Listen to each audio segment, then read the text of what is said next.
Ladies and gentlemen, ghosts and, well, any digital entities currently buffering in the cloud, welcome. And before we begin, I want you to do something for me. Take your idea of a podcast, two people discussing their morning routines. Oh, God, yes. And I want you to just mentally set it on fire. Burn it! Ash is really the only clean thing left. I think you might be right. This isn't that. You found your way to Doctorates of the Absurd. I'm your host, your cynic in residence, the one who's here to peel back the wallpaper and look at the rot underneath. A worthy pursuit. And across from me, looking, I have to say, particularly spectral today, is our expert, our connoisseur of collapse. You look like you haven't slept since the Enlightenment began. Sleep is a bourgeois construct, really. It assumes there's a safe place to close your eyes. And there isn't? I've seen the glitch in the code today, and frankly, I have to reject your pleasantries. Today isn't for comfort. It's not for learning in a way that adds a new, comfortable chair to your mental living room. No? Then what are we doing here? We are here for unlearning. Today is the day you realize the floorboards you're standing on are rotten through. And beneath them isn't a basement. It's a dark, infinite, completely indifferent ocean. So we're evicting reason. We are, to see who really owns the building. Charming as ever. Okay, let's get to the evidence. The artifact we are dissecting today is a text that, I'll be honest, it terrified me. It felt less like reading a book and more like experiencing a fever dream. It's titled Pleromatica, or Elsinore's Trance, by the philosopher and physicist Gabriel Catren. A very rare combination. A man who understands the math of the universe and the absolute horror of what that math implies for us. Exactly. I've read it. It is dense. It's a fog of what he calls Phenoumenodelia, a word I am almost certain he invented, mixed with Spinoza, Kant, and, a heavy dose of speculative horror. Yes. So my first question, before we even really dive in, is a simple one. Why? Why do this?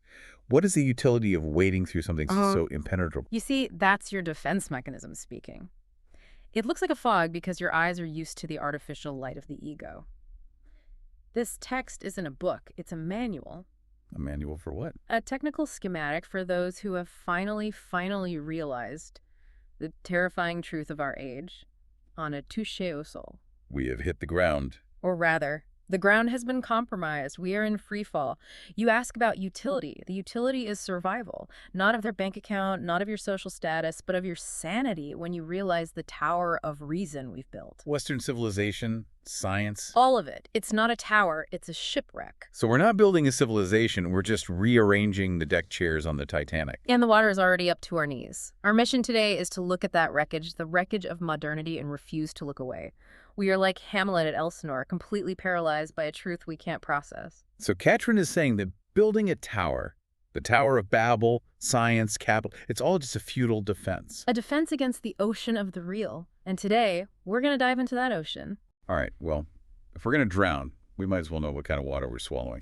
Let's start with part one, the wound. The text opens with this idea of crisis in foundations. Now, I'm a cynic. I know things are bad, but he's not talking about politics or inflation, is he? He speaks of this as an ontological crisis. He mentions narcissistic wounds. Walk me through that. Why does he think humanity has a bruised ego? Because humanity is the ultimate narcissist. For thousands of years, we looked in the mirror and we saw God. We saw the protagonist of the story. And we weren't. And then history walked up and slapped us in the face. 3 times. 3 slaps. The 3 narcissistic wounds. This is, it's absolutely crucial. If you don't get the wounds, you can't possibly understand the infection that followed. Okay, lay them out for me. What was the first slap? The cosmological wound. The Copernican trauma. The Copernicus, the guy who said the sun doesn't revolve around the earth. It sounds so simple now, doesn't it? Something you learn in grade school. But you have to try, really try, to put yourself in the mind of a human before that moment. For all of history, the earth was the stage. It was the center. God was upstairs, the demons were downstairs. And we were the main characters in the living room. The stars were just decorations, wallpaper put there for us. A cozy little universe, built to our scale. It had a ceiling and a floor. It was a home. And then Copernicus comes along and just shatters the whole house. Suddenly the earth isn't the center, it's a rock. An insignificant rock adrift in what the text calls a centerless, boundless, and groundless universe. It turned our mansion into a single speck of dust. It's worse than that. He describes this new cosmos as having a spatial and temporal vastness, darkness, emptiness, and silence. It shows a sheer blind indifference to you, to your values, to everything you hold dear. That's the key word, isn't it? Indifference. Yes. The universe doesn't hate you. That would mean it noticed you. It's indifferent. You are a momentary flicker in a void that does not care if you live, die, write a poem, or start a war. That's colder than hate.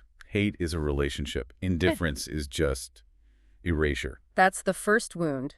You are not special, you are nowhere. Then comes the second slap. The biological wound. Darwin. Yeah, Darwin, yes. We tried to recover from Copernicus. We said, okay, maybe we live on a random rock, but we are special. We're made in God's image. We have souls. We moved the specialness from our address to our biology. We've retreated into our own skin. And Darwin took a sledgehammer to that. He showed us that we're not fallen angels. We're risen apes. We are, and I'm quoting again, insignificant, ephemeral fluctuations that emerge from a state of absolute death. You are slime that learned to file taxes. I resent that. I'm very clever slime. But yes, that's the point. It strips away the divine spark. It connects us right back to the mud. We weren't designed. We just happen An accident. And then comes the third wound, the final insult, the psychological wound, Freud. The trifecta of humiliation. What did Freud take from us? Our own minds. After Copernicus took our place and Darwin took our divinity, we thought, well, at least I am the master of my own thoughts. Ego cogito. I think, therefore I am. Right. I'm the captain of my soul. Even if I'm just a monkey on a rock, I'm a rational monkey. I'm in charge up here. Are you? Freud comes along and reveals that the ego, the little voice in your head that you think is you, is not the master of its own house. Oh, no. We are driven by an impersonal unconscious, by drives, by traumas, by desires we don't control and barely even perceive. We're puppets. The conscious mind is just the PR department trying to justify decisions the basement already made. So let me get this straight. The crisis of foundations is, 1, we are nowhere. 2, we are nobody. And 3, we aren't even driving our own car. That's it. The ground is gone, the sky is empty, and the mind is broken. This is the groundless fall. And this is where the text gets really aggressive. Yes, because Catren asks the big question, how did we react? When the human animal realized it was falling through an indifferent void, what did it do? I'm guessing it didn't handle it with grace and humility? Yeah. We didn't just sit down and say, well, I guess I'll be a humble part of the cosmos now. We panicked. We went psychotic. The text introduces this crucial shift from ego cogito, I think, to ego conquero. I conquer. Yes, this is the glitch in our reaction. When the thinking self, the cogito, realized it was groundless, it screamed. It said, if I cannot be the center of the universe by divine right, then I will make myself the center by brute force. That actually explains a lot. It's the ultimate overcompensation. It is the behavior of what he calls the Mitra, the master, who tries to impose order on a chaos that terrifies him. The text makes a massive claim here. It says the last 500 years of history, colonialism, extractivism, the burning of the planet, this isn't just about greed. Not just economics. We think it is. Catren says no. It is a psychological defense mechanism. So, you're saying the entire project of modernity, the massacre of indigenous populations, the destruction of the Amazon rainforest, this is all just humanity having a planetary scale panic attack. We are trying to regain a ground that doesn't exist. We are so terrified of our own insignificance that we try to dominate the earth just to prove we matter. We treat the world as a dead object to be used because if we stop using it, we might have to listen to the silence. We destroy the object of our existence because we can't bear the emptiness of the subject. It is a tantrum that ends in suicide. And this brings us to the shipwreck metaphor. He invokes the poet Mallarmé. Right. The modern condition is not to be standing on solid ground, on terra firma. It is to be on a boat that is already sinking. We are in Elsinore's trance. Explain that subtitle, Elsinore's Trance. Yeah. Elsinore is the castle in Hamlet, isn't it? It is. Hamlet is the man who knows the truth. He knows the king is a murderer, that the kingdom is rotten to its core, but he freezes. He can't act. He's paralyzed by the sheer horror of it all. And Catren says we're all Hamlet? We all are. We see the ice caps melting. We see the extinction rates climbing. We know the system is a lie, but we are in a trance. We keep going to work. We keep buying the plastic. We watch the water rise around our feet, and we do nothing. Because doing something would mean admitting that the foundations are truly gone. Exactly. We cling to the rails of the sinking ship because we are terrified of the water. But the text argues the water is where we belong. Which brings us to the water itself. The ocean. The pleroma. Now, this is the core concept of the book, and this is where it starts to sound like, I don't know, a theology for atheists? Yeah. Or a physics textbook written by a shaman? It is both, and it is neither. The word itself, pleroma, I looked it up. It's an old Gnostic term. It means fullness. the totality of divine powers. Yes, where God lives, traditionally. But Catren is a materialist, right? Right. He believes in matter and physics. Right. So why is he using this holy word? Because he performs a philosophical inversion, he twists it. In traditional philosophy, we talk about substance. Right. Substance, the hard stuff. The table, the chair, the atom, the stuff that's really there. Yes. We think of reality as being made of solid, reliable bricks. Catren says that is the grand illusion. He defines pleroma not as substance, but as insubstance. In-substance. Yeah. So, nothing. Non-existence. Like a ghost. No. No, and this is the hardest part for the modern mind to grasp. It's not that it doesn't exist, it's that it isn't solid. Think of a wave in the ocean. Is a wave a thing? Can you pick it up and put it in a box? No, of course not. A wave is a movement. It's energy moving through the water. Precisely. The wave is real, but it has no substance of its own, separate from the water. Pleroma is the shift from seeing reality as a pile of objects to seeing it as a fluid, dreamlike field of pure experience. Okay, you're getting mystical on me. I warned you about this. It's not mysticism. It is Phenoumenodelia. Oh, not that word again. You have to break it down. It's the key. Phenomenon, that which appears to us, the red apple you see. Noumenon, the unknowable thing in itself that Kant said we can never really touch. And delic, like psychedelic, meaning to manifest, to make visible. So the manifesting of the unknowable appearance, that clears up absolutely nothing for me. It means the curtain between appearance and reality is burning down.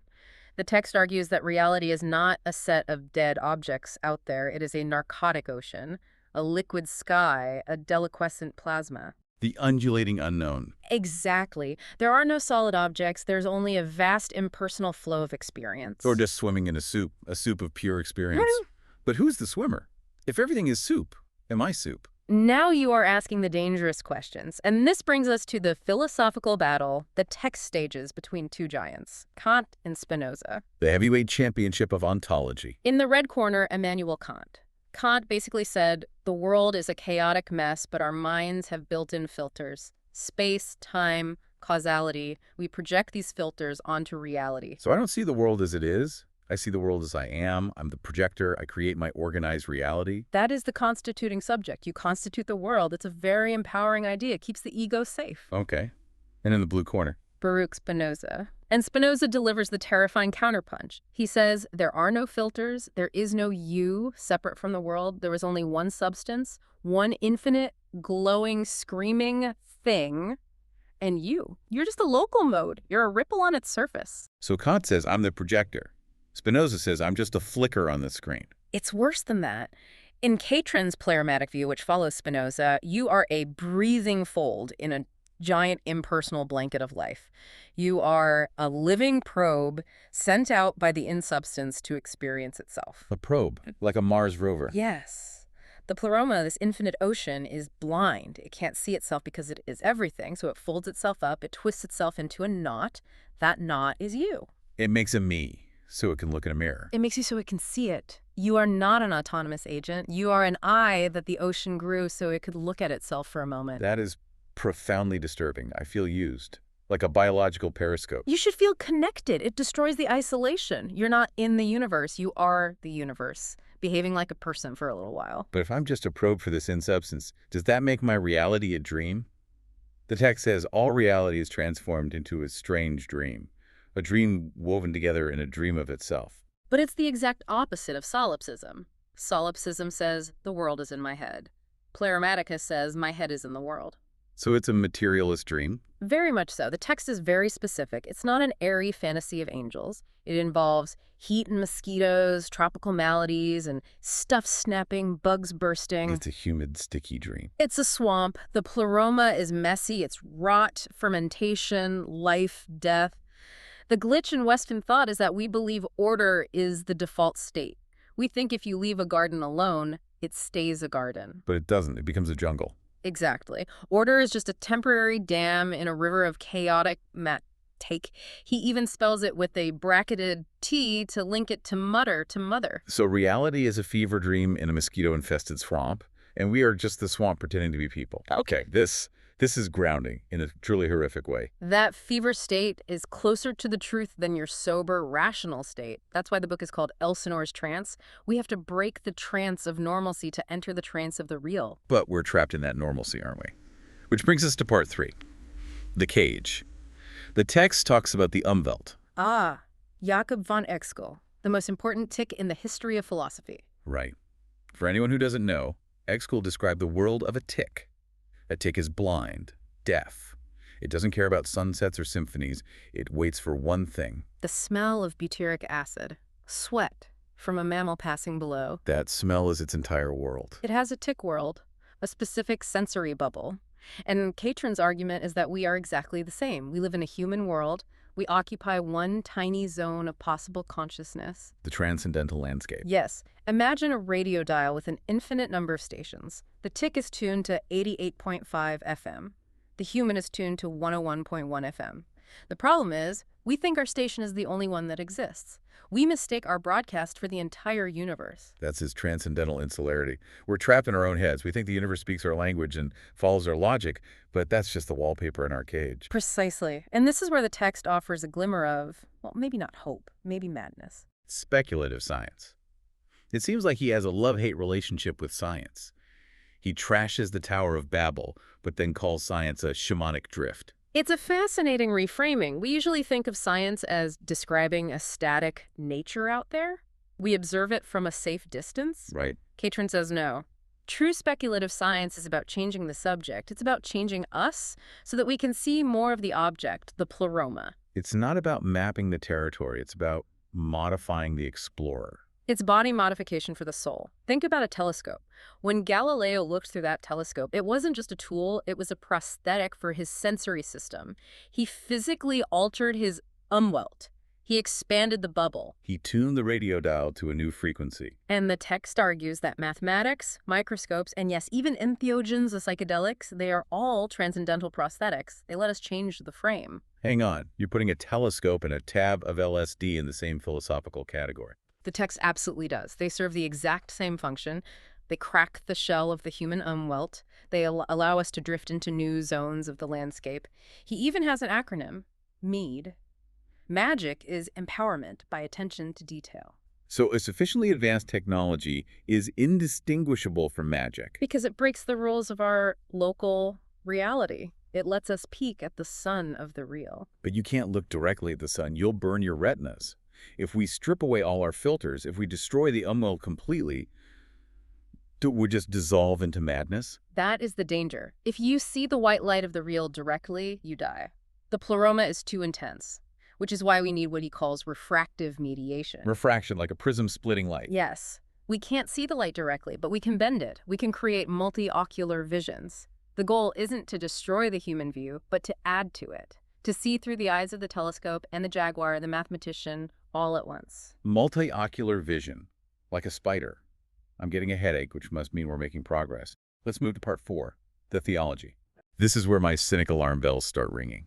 The text claims to be materialist, atheistic even, but it's dripping with religious language. God, Trinity, Christ, Eucharist. It feels like the author is just homesick for church. It's not homesickness, it is perversion. And I mean that in the strict philosophical sense, to turn something away from its original aim. He is repurposing the machinery of theology for a Christianity without God, a secular trinity. A trinity without a father in the sky. Okay, walk me through this heresy. Who is the father in this religion? The father is replaced by the first hypostasis, matter, or natrans. Nature doing what it does. It's the absolute womb, the impersonal life, the raw energy that generates everything but has no plan, no personality. He calls it guarachi, the sun in the roach's belly. The same life force that's in a star is in a gutter. Exactly. So that's the father, the swamp. Okay, father is the swamp. Who's the son? The second hypostasis, the child. That's us, the finite subject. But here's the twist. In Christianity, the son's job is to redeem the world for the father. Here, our job is not to be saved and go to heaven. Our job is to incarnate the life force right here, right now. We are the vessels? We are the release valves. The pleroma wants to exist. It wants to dance, to think, to scream. It needs us to do that. The central imperative of this theology is not thou shalt not kill. It's thou shalt live. Thou shalt live. It sounds like a self-help slogan, but in this context, it's terrifying. It's command. If you are boring, if you are dead inside, you are sinning against the pleroma. It is an overwhelming responsibility, yes. You are the son of the swamp, and you must manifest its power. And the third part, the Holy Spirit. the dove. Here, it's the collective, the holobiont. Holobiont, another biology term. That's a host, plus all of his symbiotic microbes. Like a person is a walking ecosystem. Exactly, but expanded. It's the tribe. The Holy Spirit is what happens when individual sons merge into larger thinking systems. Through language, love, technology, we form a socius. We become a larger brain. So the swamp is the father, the individual node is the son, and the network is the spirit. That's the Trinity. It's the loop of reality. Matter produces subjects, subjects produce collectives, and collectives reshape matter. And the Eucharist, the communion wafer. Mm-hmm. What do we eat in the Church of the Pleroma? Everything. He calls it cannibalistic. Of course he does. Why not? To eat is to assimilate the pleroma, to turn the outside into the inside. When you eat an apple, you turn matter into subject. Breathing turns the atmosphere into your blood. We consume the insubstance to keep our personal vortex spinning. A constant churning. The ideal figure in this is what he calls the saintomatic relegator. The saintomatic relegator. A terrible pun. The relegator is the one who can knot these three stages together. Matter, self, and collective, without getting lost in any one of them. The saint is the one who can balance the swamp, the ego, and the crowd. That's a surprisingly practical definition of holiness. Hmm. Okay, but let's ground this. We've been floating in the liquid sky. Let's drop back into the mud of part 5. Politics. What does any of this mean for the real world, for our economy? The text is absolutely ruthless on this point. It sees capitalism not as just an economic system, but as a pathology, the sickness of disligation. Disligation, untying. It cuts the knot we just talked about. It separates the child, the consumer, from the source of all life. It puts everything behind the glass wall of a price tag. It turns the living pleroma into dead products. And in doing so, it creates a maniac driving a bus bent on suicide. We extract and consume and destroy, acting as if we are somehow separate from the planet we are eating. It's a planetary autoimmune disorder. It's the Tower of Babel again, trying to build something solid and permanent to stop the fluid flow of the pleroma. But the weeds will grow upon the stone. The pleroma always wins. The glitch in capitalism is that it thinks it can exist outside of biology. It can't. And this all stems from what the text calls the ontology of death. This is the real enemy. This is the core of the fight. The ontology of death is the belief that the universe is fundamentally dead, cold, and empty, and that life is just a bizarre fluke. Which is what the 3 wounds taught us. Exactly. And if you believe the universe is dead, then dead matter is just resources to be used up. You can burn the Amazon because it has no inherent sacredness. The text counter-argument is that the universe is alive. It is pleroma. We are just local intensities of that life. But let me play devil's advocate. Science tells us the universe is mostly dead vacuum. Entropy wins in the end. Extinction is coming. Doesn't the truth of extinction make this whole pleroma idea a nice, but ultimately delusional fantasy? This is where Catren becomes, as he puts it, absolutely modern. He rejects the dogmatism of that conclusion. He asks a terrifying question. Shall we continue scientific research? What does he mean by that? If the final conclusion of all science is, we are doomed, entropy wins the end, then why bother? Why get out of bed? If the ultimate truth is just death, then truth is useless. To be absolutely modern is to refuse the comfort of a predicted apocalypse. The comfort of the apocalypse. Yes. Despair is lazy. We must stay with the trouble. We must act as if the pleroma is infinite, even if the math suggests the lights will go out. So what's the exit strategy? If the bus is driven by a maniac, where do we go? He offers 2 paths, longitudinal and latitudinal. Longitudinal is the arrow of progress. Faster, forward, better tech, the Silicon Valley solution. The Elon Musk path. Build a rocket, escape the dying Earth. Catren is very skeptical of this. He sees it as just building a taller Tower of Babel. It's an escape away from the pleroma. He prefers the latitudinal. Sideways? Sideways exploration. Connecting with other types of consciousness that exist right now. Making kin with the non-human. This is his Amazonian turn. Instead of becoming post-human gods, maybe we should try to understand the land jaguar. The land jaguar? Yeah. Is it a typo? No, it's a stuttering concept. Language plus jaguar. It represents a state where human language breaks down and starts to merge with animal consciousness. It's about becoming jaguar. I'm just imagining a corporate retreat where the CEO says, okay, team, for Q3, our strategy is becoming jaguar. Mock it if you want, but the point is profound. It's about dissolving the boundaries that make us feel separate and superior, not building higher walls. It's about realizing intelligence isn't just in our heads, it's in the forest. So stop building the tower and learn to swim. The tower will always fall, the swimmer survives. All right, let's try to summarize this shipwreck. We are vortices in a narcotic ocean, hallucinating a stable world ruled by a suicidal economic system, trying to use telescopes as prosthetics to see a God that is actually just matter. That is a fair assessment, yeah. Okay. And that brings us to the final verdict. The text leaves us with one last provocative thought, a reversal I found. Genuinely chilling. We spend all this time and money searching for extraterrestrials, looking at the stars, asking, are we alone? And the pleroma answers, you're looking in the wrong direction. The text argues that we are the extraterrestrials. Wait, run that by me one more time. We are the aliens. Think about it. The universe is mostly silent, dark matter, cold vacuum. Then, on this one tiny rock, matter starts to scream. It starts thinking. It starts building cities and writing poetry. We are the anomaly. We are the alien probe sent into the pleroma. We are the strangeness we've been looking for. The text says the light in the back of the firefly is the same light that powers the stars, but in us, it has somehow become self-aware. We are not inhabitants of the universe. We are the universe behaving strangely, and so the ultimate goal isn't survival. Survival is for rocks. Precisely. The goal of the living subject is a choice between two states, the ecstasy of procreation versus the frenzy of destruction. To create, to hallucinate new worlds, to make new kin, to keep the dream vivid. To keep the pleroma entertained. To allow the pleroma to see itself through new eyes. If we go extinct, the universe in this corner of the galaxy simply goes blind again. Those are the stakes. Well, if that doesn't make you rethink your morning commute, I don't know what will. We are glitches in a fever dream. But at least we're interesting glitches. The real is coming. No swindle can thwart it. You can build your towers, check your stocks, distract yourself with screens, but the pleroma is rising. On that ominous note, this tribunal is adjourned. Everyone, check your hull for leaks. The water is rising.